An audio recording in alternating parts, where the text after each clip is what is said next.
अगर कराने कोई आ रहा है तो वो कौन है? कहने के लिए सब लोग कहते हैं कि सारा सिस्टम दलाल के हाथों में चला गया। मैं कहता हूं कि पूरी सिस्टम दलाल हो गई है, दलाल के हाथों में नहीं है, ये पूरा सिस्टम दलाल के हाथ। ये कह रहे थे कांग्रेस कि पेट्रोल पंप को लूटा जा रहा है। अरे भाई कौन लूट रहा है? यही लोग जो सरकार के लोक कल्याणकारी योजनाओं के लाभ पर निर्भर है और नहीं मिल रहा है तो हाथों में हथियार उठाकर अमीर और पूंजीपतियों को लूटने का काम कर रहा है। यह अपराधी कौन बना रहा है? यही लोग बना रहे हैं।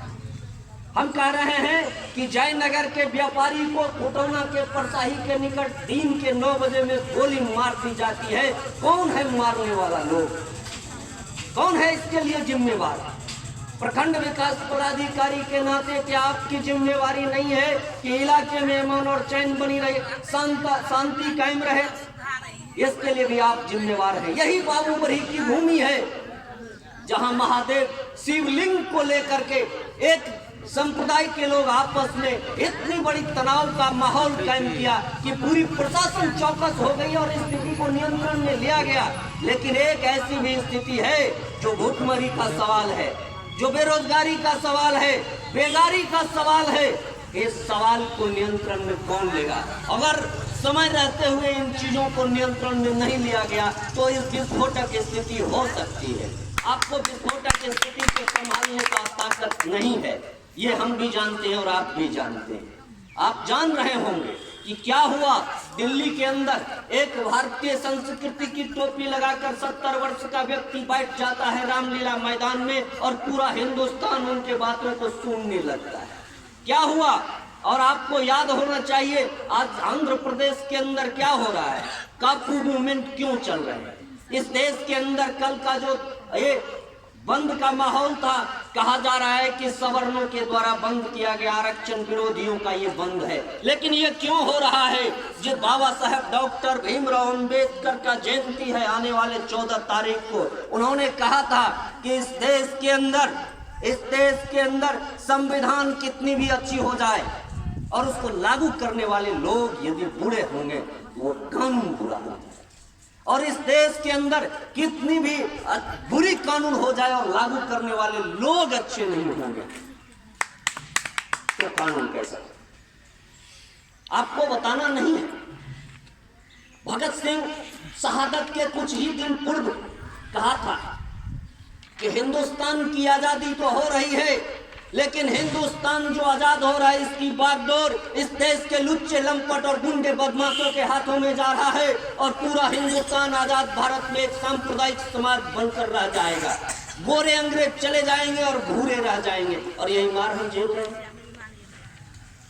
तो इसीलिए हम पूरी विनम्रता के साथ ये कहना चाहेंगे, यहाँ जो धरना कार्यक्रम में हमारे साथी कामरेड आए हैं, आप सिर्फ अपने काम को लेकर सिर्फ धरना कार्यक्रम में मत आया करिए।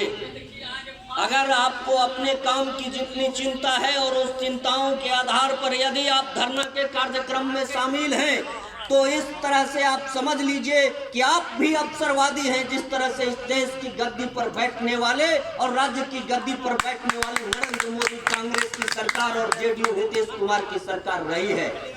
अगर आप अपने मांग के पूर्ति के लिए यहाँ आए हैं तो आप भी नजर उठाकर देखिए कि पड़ोस वालों को पेंशन मिला कि नहीं, आवास मिला कि नहीं, नरेगा योजना में काम मिला कि नहीं, जन वितरण प्रणाली में उसे अनाज मिला कि नहीं। सिर्फ उंगली उठाने से समस्या का निदान नहीं होगा, समस्या का निदान होगा बराबर का समझ पैदा करने से। और हम इसी बराबरी की लड़ाई में शामिल है और आपको भी शामिल करने आए।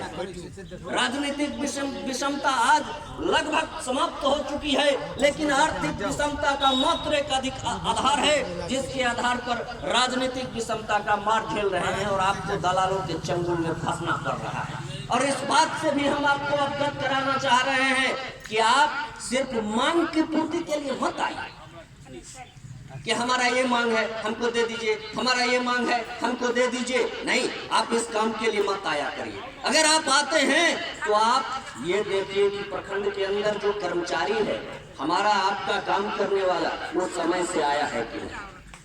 आप ये देखिए कि आरटीपीएस काउंटर में काम करने वाला कोई अगर नौजवान है तो वो खाना खाया है कि नहीं, सरकार उसे वेतन देती है कि नहीं।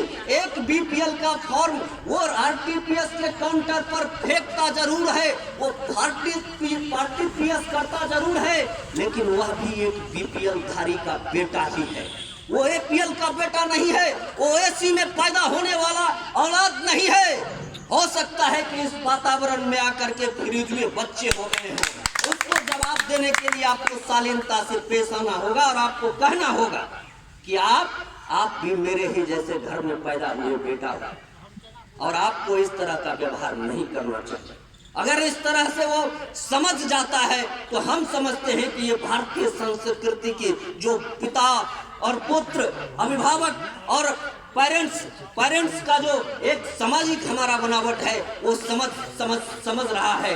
अगर यह नहीं समझ रहा है, उसके लिए डॉक्टर बाबा साहेब भीमराव अम्बेडकर ने इतनी मोटी जो है हमको संविधान दिया है। संवैधानिक तरीका से समझाएंगे, लोकतांत्रिक तरीका से समझाएंगे, चक्का जाम होगा, प्रखंड का तालाबंदी होगा, हम चलने नहीं देंगे। और हिटलर शाही नहीं चलती है, हिटलर शाही जो चला है चाल वही मरा है कुत्ते की मौत। आप देख लीजिए कि कुत्ते की मौत मर रहे हैं सारे जगह, जो हिटलर की चाल चल रहे हैं। हम बड़े दुख के साथ ये कहना चाह रहे हैं कि हर सभा में हम एक सवाल खड़ा करते हैं कि इस देश को फलाना पार्टी ने, फलाना व्यक्ति ने बर्बाद कर दिया। हम कहते हैं किसी ने नहीं किया। आप याद करिए वो वर्ष 2014 का क्या हुआ था कि अब की बार अल्लाह की सरकार हर घर टमाटर मिल रहा है ना, सेब के भाव में खा रहे हैं ना कि नहीं खा रहे हैं, मिल भी रहा है कि नहीं, खरीदने की क्षमता है कि नहीं। ये प्रखंड विकास पदाधिकारी यहाँ बैठे हुए हैं, इनसे पूछिएगा कि कितना बार नमस्कार करना होता है इनके उच्च पदाधिकारी के पास। वो संस्कृति खत्म हुआ कि नहीं, कहा कि एकदम सबका साथ सबका विकास होगा, हुआ कि नहीं हुआ है। ऐसे बहुत सारे लोगों का हुआ है।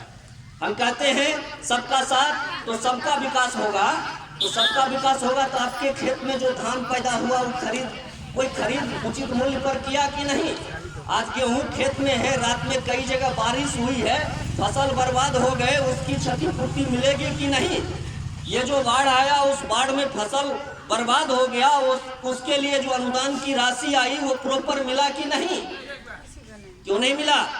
अब की बार फल्ला की सरकार, चिल्ला की सरकार फिर आएंगे, 2019 वोट लेके जाएंगे और निकल जाएंगे, फिर यही घोषणा के साथ आपको ठगते रहेंगे, ठगाते रहिएगा। और इसीलिए ये हमारी जो यहाँ माताएं बैठी हुई हैं, इनसे हम ज़्यादा कहना चाहेंगे कि आप घर में जिस तरह से अपना हुकूमत करते हैं और पूरी व्यवस्था घर का संभाल के रखते हैं कि कहीं पड़ोसी या कहीं गाँव का मेहमान आ जाएगा तो उसका सत्कार हम कैसे करेंगे।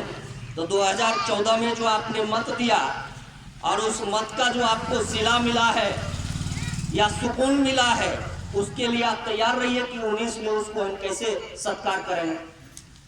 अब पुरुष भाइयों से भी कहेंगे कि आप तो बंद कर दिया नीतीश कुमार, फिर भी मिल रहा है ब्लैक भाव से, मिलेगा। और पैसा नहीं रहेगा जेब में चप्पल खरीदने के लिए या वो बोतल खरीदने के लिए, तो आपके पॉकेट में पैसा भी आएगा 2019 के चुनाव में। सुन रहे हैं तो समझिएगा बढ़िया से, वो भी आएगा। और फिर आपको 500 1000 तो खत्म हो गया, नवका 500 200 और 2000 का नोट पॉकेट में फंसा के आपका वोट लेगा वही लोग, फिर चल देगा 5 साल घूमते रहिए। तो संभालिए कैसे सत्कार करना है। गर्दनिया पासपोर्ट दे करके 2019 में उसको दिल्ली से गुजरात का रास्ता दिखा दो। और आजादी के बाद से अभी तक जो रहा है इस देश में कांग्रेस भी, उसको भी गर्दनिया पासपोर्ट दे करके बांग्लादेश भेज दीजिएगा। अभी बड़ा युद्ध चल रहा है वहाँ। आप जाइएगा बेटी के यहाँ नेपाल में, एक जो चंगेड़ा होता है वो चंगेड़ा में चूड़ा लेके, तो ये एसएसबी आपको रोकेगा, समझे ना। लेकिन ट्रक पर लोड होकर के वहां से मसाला आ जाएगा, चरस आ जाएगा, गांजा आ जाएगा, शराब आ जाएगा, कोई रोकने वाला नहीं है। इसको कौन समझेगा, पड़ोसी वाला समझेगा क्या, या आप ही को हम ही को समझना। ये सब बहुत सारी बातें हैं। आप क्या नहीं चुनते हैं बताइए? आज जिसको चुनते हैं वही तो आपको ढूंढते हैं। किसको नहीं चुना? वार्ड सदस्य को चुना, समिति को चुना, सरपंच को चुना, मुखिया को चुना, जिला परिषद चुना, विधायक चुना, MP चुना, मुख्यमंत्री प्रधानमंत्री चुन लिया, और वो तो आप ही को चुन। आप चुना उसको, आपने आपको उसने चुन लिया। कहा कबीर साहब को जानते हैं ना? कबीर साहब के बारे में जाने चाहिए? ताकि उल्टी के पानी बनेरी लगल जाए, बाहर कोई नहीं पता। आपके एक एक वोट से वार्ड सदस्य से लेकर राष्ट्रपति बन जाता है, लेकिन वो मानने के लिए तैयार नहीं है कि आपके वोट से आया है। अब वोट जो होता है वो बेटी से ज्यादा महत्वपूर्ण होता है, लेकिन बेटी को तो बड़ा नियंत्रण में कंट्रोल करके घर में सब लोग रखते हैं। अब वोट को ऐसे फेंक देते हैं, संभालना ना पड़ेगा। बेटी जो है वोट से ज्यादा महत्वपूर्ण है, ये तो सब समझता है, लेकिन बेटी से ज्यादा महत्वपूर्ण वोट है, कौन समझेगा?